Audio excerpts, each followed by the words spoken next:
ከእስር ቤት ልጀምርላችሁ። እህታችን እስር ቤት ልትቀር ነበረ፣ ልትገደል ነበረ። ወላሂ በጣም ነው የሚያሳዝነው። እና ከድንገተኛ ነገር አላህ ይጠብቃችሁ ሁላችሁም። ይሄ ቪዲዮ እስከ ፍጻሜው ድረስ ቢጣፍጣችሁም ባይጣፍጣችሁ ስሙት፣ ሼር አድርጉት፣ ላይክ አድርጉት ማለት ነው። ምን ተፈጠረ መሰላችሁ? ቤቱ ጥሩ ነው፣ ሰዎቹ ጥሩ ናቸው፣ ደሞዝ በ28 ነው የሚሰጡኝ አለች። ኦኬ በጣም ነፃነት አለው፣ ክላስ አለው፣ ምን አለው። 9 ወር ድፍን 9 ወር ሰርቼበታለሁ አለች። ከ9 ወር በኋላ ከለታት አንድ ቀን ከመዳም ልጅ ጋር ተጣላን። ከመዳም ልጅ ጋር ተጣልተን እንደዚህ ያልኳት አለች። ወለ ከልመያኔ እንደዚህ ማለት ነው። ልጅቷ አዙራ ጉዳዩን እንደዚህ ብላኝ ልትገድለኝ ነበረ ትላለች። ወዲያውም ፖሊሶች ተደወለላቸው፣ መጡ። ልጅቷ ሰራተኛዋ ፖሊስ ተወሰደች። ፖሊስ ስትወሰድ ደግነቱ በእጇ አልነካቻትም። እንደዚህ ያለቻት እንጂ እንዲህም አላለቻትም። እገልሻለሁም አላለቻትም። ቋንቋም አታውቅም ልጅቷ። ከዛ ስትመረመር አታውቃላችሁ፣ አሻራ የሚፈትሽ ነገር አለ። በዛ ስትመረመር ምንም አሻራ አልተገኘባትም። ይዘዋት ወደ ቤት ተመለሱ።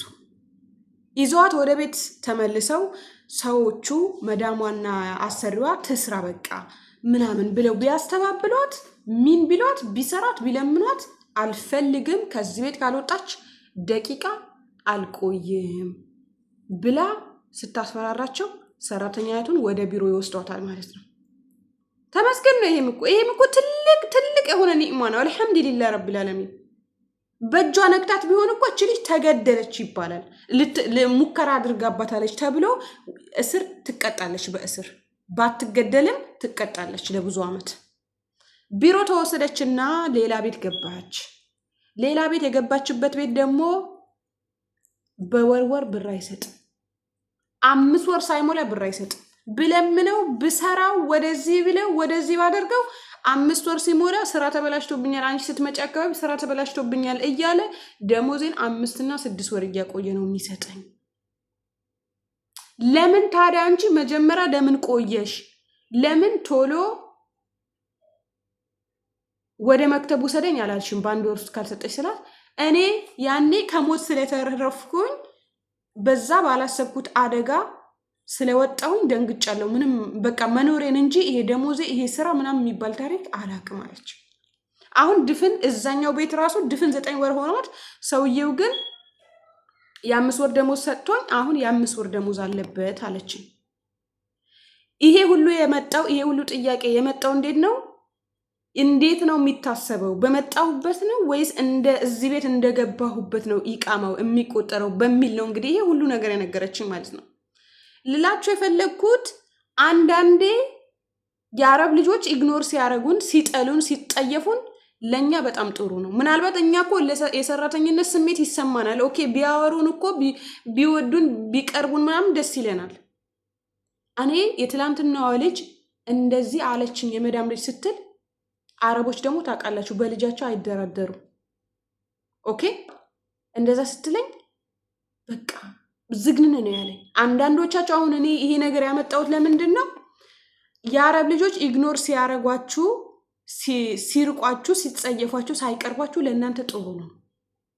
አንደኛ አትደክሙም። ይሄ አምጪ አትባይም።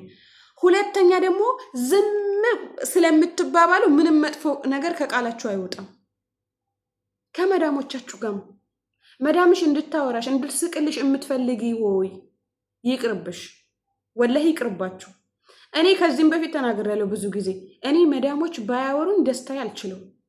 ከእኔ ውሸት ነው ሲጀመር ማለት ነው። ከኔ ጉልበት ነው የምትፈልገው፣ ገንዘቤ ነው የምፈልገው። 4 ነጥብ። ያናህል እንዲህ ጦርነት ተዋጉ ምናምን እያልኳቸው አይደለም። ኖርማል በቃ ሰላም በቃ ይሄ ጽብ አለ አይደለ ስታቻም በቃ እንደዛ አይነት ነገር ጥሩ ነው ብዬ አስባለሁ። እና ካላሰባችሁት አደጋ አላህ ይጠብቃችሁ። ይሄ ሁሉ ለምንድን ነው? አሁን ያኛው ቤት ጥሩ ነበር። አያችሁ፣ ለምትናገሩት ነገርም ለከት ይኖራችሁ። ይሄ በድብቅ ልጆቹ አይናገሩም ብላችሁ ልጆች የምትመቱ ተጠንቀቁ፣ ወላሂ ተጠንቀቁ። ልጆች የምትመቱ፣ ልጆች የምትሰድቡ፣ ሰው የለም ብላችሁ እነሱ አይናገሩም ብላችሁ የሆነ ነገር ድርጊት፣ ከእንደዚህ አይነት ድርጊት በጣም ተጠንቀቁ።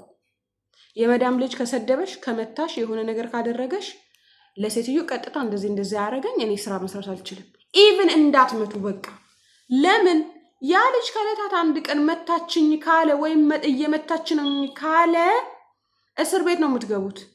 ወላሂ እስር ቤት ነው የምትገቡት። ልንገራችሁ ብዬ ነው። በቃ ራሳችሁን ከልጆቹ ጋር እላፊ ሰፋጣ ሳቅ ጨዋታ ምናምን አታብዙ።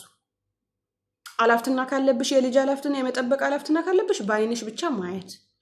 መጥፎ ነገር ሲያደርጉ ተው አይሆንም ማለት ይሄ መምታት ማመነጫጨቅ ምናምን ስፔሻሊ በግድ የምታበሉ ልጆች በጣም ተጠንቀቁ። በግድ ልጆቻቸውን በግድ የምታበሉ በጣም ተጠንቀቁ። አይብሉ ሲፈልጉ በግድ እንዳታበሉ፣ ጥሩ አይደለም። በየቤቱ አሁን ድብቅ ካሜራ አለ። ኦኬ ይቅርባችሁ። በቃ ምን አገባሽ? በላ አልበላ የራሱ ጉዳይ ነው። በአስተባብለሽው እንደ ልጅ አጫውተሽው ምናምን ከበላ ደስ ይላል። ነገር ግን ይሄ በግድ አስፈራርታችሁ ምናምን የምታስበሉ በጣም ጥንቃቄ አድርጉ እላችኋለሁኝ። እና ደሞዛችሁን በየወሩ ለመቀበል ሞክሩ። ደሞዛችሁ አረብ ጋር አታቆዩ። በጣም ብዙ እህቶች በደሞዝ ዙሪያ ላይ ሁሌም እኔ በምሰራው ቪዲዮ ላይ ስለ ደሞዝ የማይነሳበት ቀን የለም። ኦኬ እና እኔ አሁን ለምንድን ነው እቺ ልጅ የነገረችኝ ለምን ወጣሽ ከዛ ቤት ብዬ ስጠይቃ ከድሮ ቤት ብዙዎቻችሁ አሁን 9 ወር 1 ዓመት ምናምን ሰርታችሁ አትውጡ፣ ቢሮ አትሂዱ እነሱ ካልወሰዳችሁ ምናምን ብዬ ስጠይቃት ነው እኔ እኮ እንደዚህ አይነት ነገር ገጥሞኝ ነው እዚህኛው ቤት የመጣሁት። አሁን እዚህ ቤት መከራዬን በላሁኝ፣ ስቃዬን በላሁኝ። ደሞዝ አይሰጠኝም። ምን ላደርግ? በቃ ሳይረፍድ 2 ወር ምናምን 3 ወር ሳይሞላው ስራ አቁማችሁ ቁጭ ማለት እንዴ? ለምን ስራ አታቆሚም ደሞዝሽ ካልሰጠሽ ስላት በቃ ወላሂ ምናምን ብሎ ያሳምነኛል አለች። ምን አገባሽ ማለ አልማለ ነገ እሰጥሻለሁ ወይም የዛሬ ወር እሰጥሻለሁ አጠቃላይ ደም ካለኝ የዛሬ ወር ጠብቀዋለሁኝ። እጄን አጣጥፌ ቁጭ እላለሁ። አስፈላጊ ከሆነ የቤቱን ሎኬሽን፣ የቤቱን ቁጥር፣ የሱን ስልክ ቁጥር ይዤ ፖሊስ ጣቢያ መሄድ እችላለሁ። ማንም ሰው ፖሊስ ጣቢያ ካልኩት ይወስደኛል። መኪና ራሱ ለምኜ መንገድ ላይ ፖሊስ ውሰዱኝ ካልኩ ወላሂ ምሬን ነው የምላችሁ። እና ጥንቃቄ አድርጉ ለሁሉም ነገር። ለከት ይኑራችሁ፣ ለሳቃችሁ፣ ለጨዋታችሁ፣ ለንግግራችሁ ምናምን ይሄ በቃላት የምትጠቀሟቸው ነገሮች ከህፃን ጋር በጣም ተጠንቀቁ። እና በቀጣይ ባሪፍ ቪዲዮ እንገናኛለን። በጣም ወዳችኋለሁ፣ በጣም አከብራችኋለሁ። ለቻናሌ ደግሞ አዲስ ከሆናችሁ ላይክ እና ሼር ሰብስክራይብ አድርጉ። በነገራችን ላይ እየጠፋሁ ነው፣ እንድመጣ ላይክ አድርጉኝ። ወላሂ እኔ ሲቀዘቅዝ ደስ አይለኝም። የሆነ ሞቅ ሲል ምናምን ቫይራል ሲሆን አሪፍ ደስ ይለኛል። እና እኔ ማወራለሁ ቫይራል ሲሆን፣ እናንተም ደግሞ አንዳንድ ነገርም ቢሆንም አስተምራችኋለሁ እላችኋለሁ የኔ ውዶች ባይ